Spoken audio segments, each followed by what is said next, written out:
எதுக்கு வராங்க எதுக்கு போயிருந்தல அங்க பேர் கேட்ட வரைக்கும் ஆப்படி வச்சிருந்தாங்க.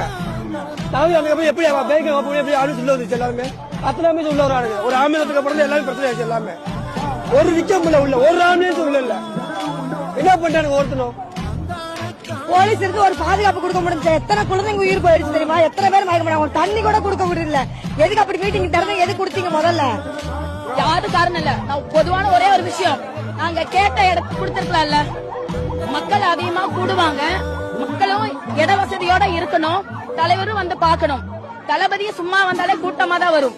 இன்னைக்கு அவர் ஒரு கட்சி தலைவரா வர்றப்போ இன்னும் எதிர்பார்ப்போடு அதிகமான மக்கள் வரத்தான் செய்வாங்க. அப்ப தகுதியான இடத்த கொடுத்திருக்கலாம்ல. மற்ற கட்சிகள்ல நீங்க எல்லா இடத்துக்கும் எவ்வளவு பெரிய இடத்த கொடுக்கறீங்க. அப்ப தமிழக வெற்றி கழகத்துக்கு இடம் கொடுத்திருக்கலாமே, ஏன் கொடுக்க மாட்டேங்கிறீங்க? சென்னை ஹைகோர்ட்லயே எல்லா கட்சிக்குமே ஒரே மாதிரியான அனுமதி தான் கொடுக்கணும்னு சொன்னாங்க. ஆனா ஏன் தமிழக வெற்றி கழகத்துக்கு இப்படி கொடுக்க மாட்டேங்கிறீங்க? இன்னைக்கு எவ்வளவு ஆம்புலன்ஸ் போகுது. நாளைக்கு நியூஸ்ல என்ன போடுவீங்க? விஜய் வந்தாரு, அவர் வாட்டி பேசிட்டு போயிட்டாரு, அவரை பார்க்க வந்தனால மக்கள் எத்தனை பேர் அவதி கொடுத்தாங்க, அதெல்லாம் ஒரு கண்ணுக்கு தெரியுமான்னு கேட்பாங்க. ஆனா இப்ப நான் பேசுறது எல்லாமே எங்க தலைவருக்கு அதுக்கு போகும்.